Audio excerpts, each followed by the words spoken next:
মিশে এই জীবনে রংধনুটা মুছে যাবে একদিন, জেনে নাও।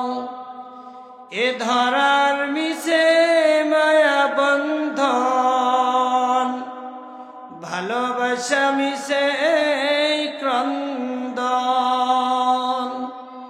ভেঙে যাবে একদিন এই ঘর। কি বলেন, ভাঙবে কিনা?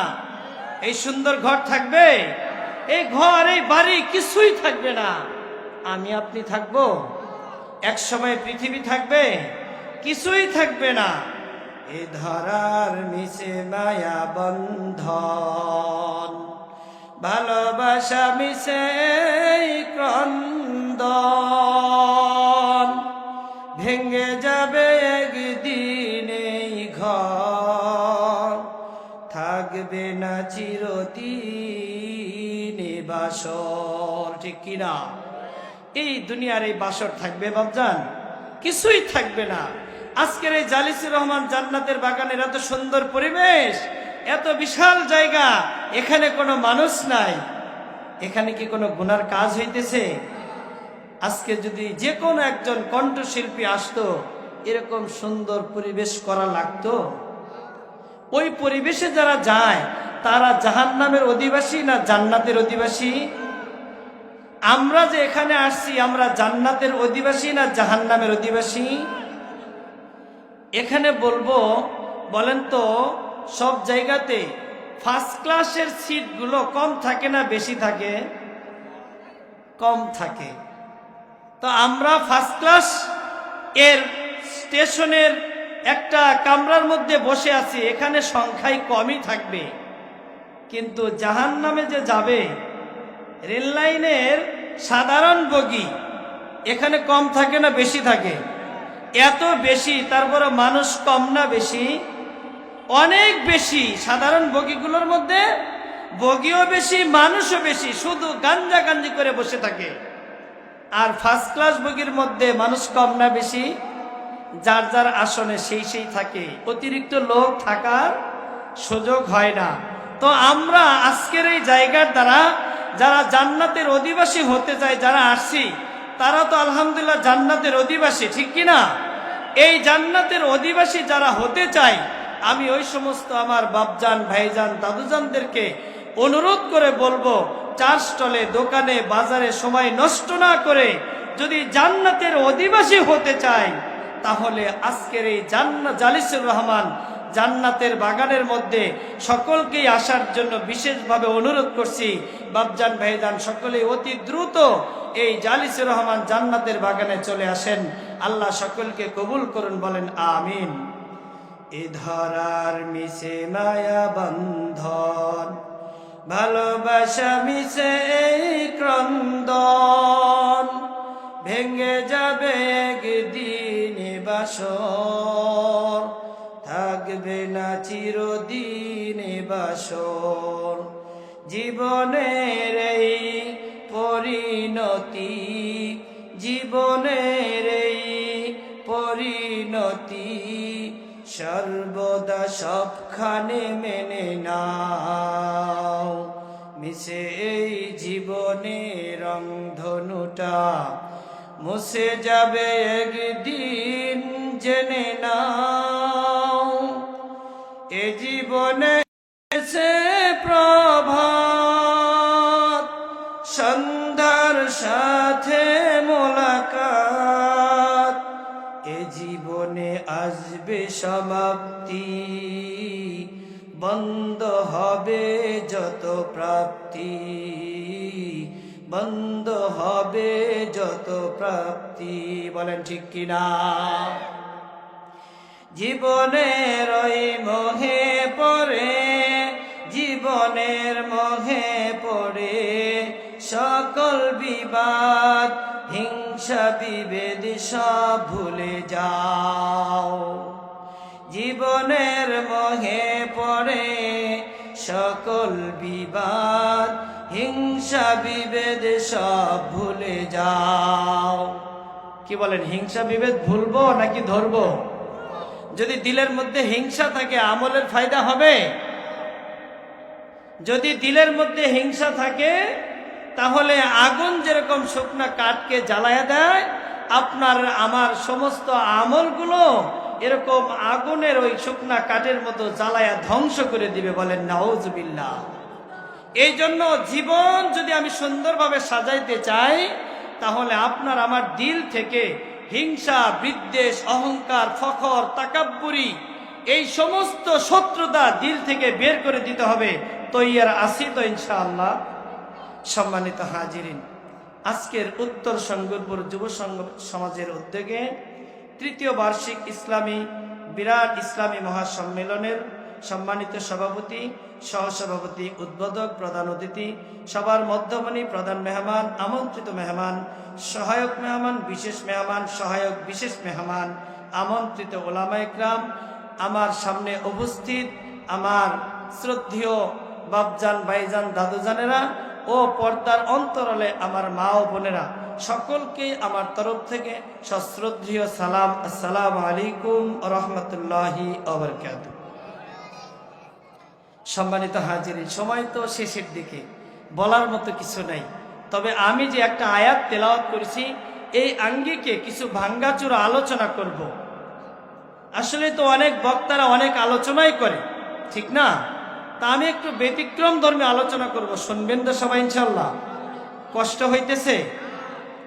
আল্লাহ রাব্বুল আলামিন বলেন, বিসমিল্লাহির রহমানির রহিম, কুনতুম খায়রা উম্মাতিন উখরিজাত লিন্নাস তা'মুরুনা বিল মা'রুফি ওয়া তানহাউনা আনিল মুনকার ওয়া তু'মিনুনা বিল্লাহ। আল্লাহ রাব্বুল আলামিন এই আয়াতের মধ্যে আমাদেরকে কত সুন্দর করে বলছেন, দেখছেন? কুনতুম খায়রা উম্মাতিন, তোমরা শ্রেষ্ঠ উম্মত। বলেন না সুবহানাল্লাহ। আমরা কি উম্মত বলেন? শ্রেষ্ঠ উম্মত। পৃথিবীর মধ্যে যত উম্মত আসছে, সমস্ত উম্মতের মধ্যে আল্লাহ রাব্বুল আলামিন আপনাকে আমাকে নবী মুহাম্মদ রাসূলুল্লাহ সাল্লাল্লাহু আলাইহি সাল্লামের উম্মতকে শ্রেষ্ঠ উম্মত বলে ঘোষণা করেছেন। এই জন্য খুশি না বেজার? যদি খুশি হয়ে থাকেন তাহলে খুশি হওয়ার পিছনে কিছু কাজ আছে না? শ্রেষ্ঠ উম্মত কেন ঘোষণা করলেন? কিছু কাজ আল্লাহ দিয়েছেন। আল্লাহ বলেন, কুনতুম খায়রা উম্মাতিন উখরিজাত লিন্নাস, তোমরা শ্রেষ্ঠ উম্মত, তোমাদেরকে বানানো হয়েছে, পাঠানো হয়েছে মানুষের কল্যাণের জন্য। বলেন না সুবহানাল্লাহ। আমাদেরকে কেন বানানো হয়েছে বলেন? কথা বলেন। কথা না বললে আমি কথা বলতে মজা পাবো না। আমার আলোচনাটা একটু ক্লাসের মতো। ছাত্র যেরকম ওস্তাদের সাথে কথা বলে, এরকম আপনারা, এখন আমি গুনাহগার আপনাদের সন্তান, নাতিপুতি, ভাই, যাই কিছু বলি, এখন এই জায়গায় বসাইছেন, এখন আমি ওস্তাদের জায়গায় আছি, ঠিক কিনা? আপনারা এখন ছাত্রর জায়গায়, তাহলে কথা বলবেন তো? কথা না বললে তো বুঝবেন না, কথা না বললে বুঝবেন না। আল্লাহ কি বলতেছেন? কুনতুম খায়রা উম্মাতিন উখরিজাত লিন্নাস, তোমরা শ্রেষ্ঠ উম্মত, তোমাদেরকে বানানো হয়েছে কেন বলেন? মানুষের কল্যাণের জন্য। আমরা সবাই মানুষ নাকি বলেন তো? আমরা সবাই মানুষ। তাহলে আল্লাহ আমাদের সকলকেই বানাইছে, আপনাকে আমাকে আপনার কল্যাণের জন্য, আপনাকে আমার কল্যাণের জন্য। বলেন ঠিক কিনা? তার মানে যদি আপনি আমার কল্যাণ চান, তাহলে আপনি কি আমার সাথে শত্রুতা করতে পারবেন? আমি যদি আপনার কল্যাণ চাই, তাহলে আমি কি আপনার কোনো শত্রুতা কামনা করতে পারি? কখনো করতে পারি না। কারণ আমাদেরকে আল্লাহ বানাইছেই কেন বলেন? মানুষের কল্যাণের জন্য, মঙ্গলের জন্য। কথা বলেন না কেন? আল্লাহ আমাদেরকে বানাইছেই মানুষের মঙ্গলের জন্য, কল্যাণের জন্য বানাইছেন। তাহলে কল্যাণের জন্য বানাইছেন, কাজ কি? আল্লাহ বলেন যে তুমিনুনা বিল মারুফ ওয়া তানহাউনা আনিল মুনকার, তোমরা কি করো? সৎ কাজে আদেশ করিয়া থাকো, তোমরা সৎ কাজে আদেশ করিয়া থাকো। আচ্ছা বলেন তো, বর্তমান সমাজে আমরা কি মানুষকে সৎ কাজের আদেশ কম করি না বেশি করি? কথা বলেন না। কমই করি, মানে করি না বলতে চলে। তাহলে শ্রেষ্ঠ উম্মত যদি আমরা হতে চাই, আল্লাহ যেহেতু বলে দিয়েছেন শ্রেষ্ঠ উম্মত, তাহলে এই শ্রেষ্ঠ উম্মতের দলভুক্ত তারাই হবে যারা মানুষকে বেশি বেশি সৎ কাজের জন্য আদেশ করবে। কি বলেন, ঠিক কিনা? আচ্ছা এখন বলেন তো, খালি আপনি সৎ কাজের কথা বলবেন কিন্তু নিজে আমল করবেন না, তাহলে কি হবে? কথা বুঝতেছেন? আপনি শুধু সৎ কাজের কথা বলবেন কিন্তু সৎ কাজের আদেশ করবেন না, এটা কি হবে? আপনি যদি সৎ কাজের আদেশ করতে চান তাহলে আগে নিজে সৎ কাজ করতে হবে। নবীজি সাল্লাল্লাহু আলাইহি সাল্লামের কাছে এক সাহাবী গেলেন, ইয়া রাসূলুল্লাহ, আমার ছেলেটা একটু মিষ্টি বেশি খায়। তো এই ঘটনা আপনারা অনেক শুনছেন না? তো ইয়া রাসূলুল্লাহ দোয়া করেন আমার সন্তানটা যেন মিষ্টি কম খায়।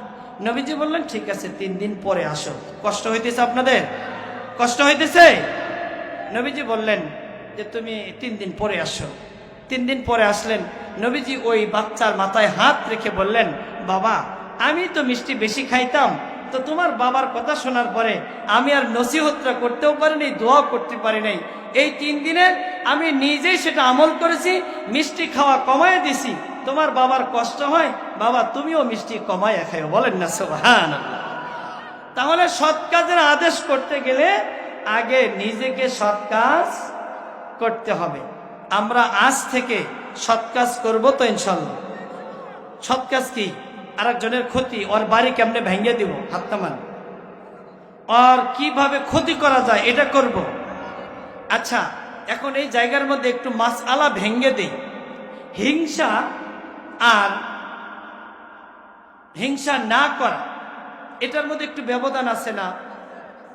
যেমন ধরেন একজনের সাথে কথা না বললেই অনেকেই মনে করে এ হিংসা করে, তাই না? কথা না বলাই হিংসা না। যদি এই কথা না বলাটা হয় ফাসাদ থেকে দূরে থাকা, ঝগড়া থেকে দূরে থাকা, যে ওর সাথে কথা বললেই ঝগড়া হবে, ওর সাথে কথা বললেই মারামারি হবে, অতএব ওর থেকে আমি দূরে থাকি, কথা বলবো না, তাহলে আর ঝগড়াও হবে না, মারামারিও হবে না। এটা জায়েজ, এটা হালাল। কথা বুঝাইতে পারছি? এটা কোনো হিংসা না। এটা আপনার জন্য ভালো, আমার জন্য ভালো। কারণ ওর সাথে কথা বললেই 19-20 হবে, মারামারি বাজবে, অথবা কিলেকিলি বাজবে, অথবা ঝগড়াও বাঁচতে পারে। এই ঝগড়া থেকে বাঁচার জন্য, মারামারি কিলেকিলি থেকে বাঁচার জন্য আপনি কি করলেন? ওর থেকে কথা থেকে বিরত রাখলেন। এখন অনেকে ফতোয়া দিবে, হুজুর সাল্লাল্লাহু আলাইহি সাল্লাম বলেছে কোন ব্যক্তি যদি 3 দিন একজনের সাথে কথা না বলে তাহলে সে নাকি মুনাফিক হয়ে যায়, তার ঈমান নষ্ট হয়ে যায়। না, এই কথা বলার উদ্দেশ্য হলো হিংসামূলক কথা না বলা। কিন্তু আপনি এখানে মানে আদর্শগতভাবে আপনি ফাসাদ থেকে দূরে থাকার জন্য নবীজি বলেন যেখানে গেলে ঝগড়া হয়, যেখানে বলে ফাসাদ সৃষ্টি হয়, ওই জায়গা থেকে তোমরা দূরে থাকো। এই জন্য ঝগড়া এবং কাইজা মারামারি থেকে দূরে থাকার জন্য আপনি চুপ থাকবেন, কথা বলবেন না। এটা সওয়াবের কাজ। এটা কিসের কাজ?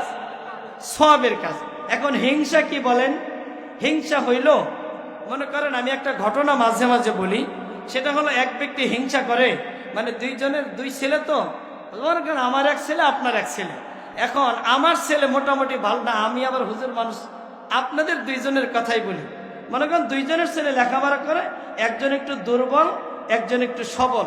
এখন যারটা দুর্বল তার চিন্তা হলো খালি মানুষের মধ্যে কয়, এই হন ওর ছেলে এত ভালো পড়াশোনা করে, তাই কি হবো, কি মেট্রিক পাস করতে পারবো? একটুও পারবো না। হ্যাঁ, তো কোন রকম করে মেট্রিক পাস করছে। এখনকার মেট্রিক পাস করলেই কি হবো, ও কি আয়ে পাস করতে পারবো? এখন আয়ে পাস করছে, তাই আয়ে পাস করলে কি হবো, ও কি বিএ পাস করতে পারবো? তো বিএ পাস করে এবার যখন শেষ করছে, তখন বিএ পাস করছে ওইটা কিছুই হবো না, চাকরি বাকরি কিছুই পাবো না। এবার যখন চাকরি পাইছে তখন জ্বলে পুড়ে ছারখার হয়ে গেছে। এটার নাম হলো হিংসা। কারো ভালো দেখা, কারো মঙ্গল দেখা, কারো সুন্দর পরিবেশ দেখা ও মন চায় যে এটা ভালো কেন করে, এটা হলো হিংসা।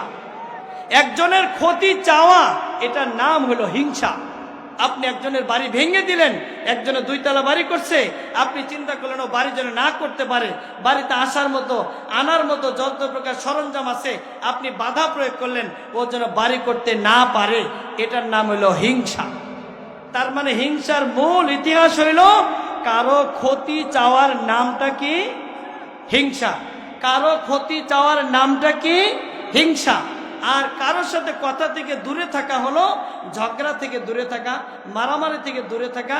এই ঝগড়া এবং মারামারি থেকে দূরে থাকার নামটা হলো ইবাদত, যেন ফাসাদ সৃষ্টি না হয়। এটা জায়েজ, এটা ভালো, এটা উত্তম। কিন্তু আপনি একজনের ভালো দেখা এই ভালো চাইতেছেন না, শুধু হিংসায় জ্বলে পুরে সরকার হইতেছেন কেন ভালো করে, ও যেন ভালো না করতে পারে, ওর যেন ভালো না হয়। এই ক্ষতি চাওয়ার নামটা কি? তবে ক্ষতি না চেয়ে যার সাথে আপনার মারামারি হয় তার সাথে ক্ষতি না হোক, তার ক্ষতির দোয়া না করে তার জন্য দোয়া করেন, আল্লাহ ওর সাথে কথা বললেই ঝগড়া হয়, মারামারি হয়, আল্লাহ তুমি এই মারামারি থেকে দূরে রাখো। আর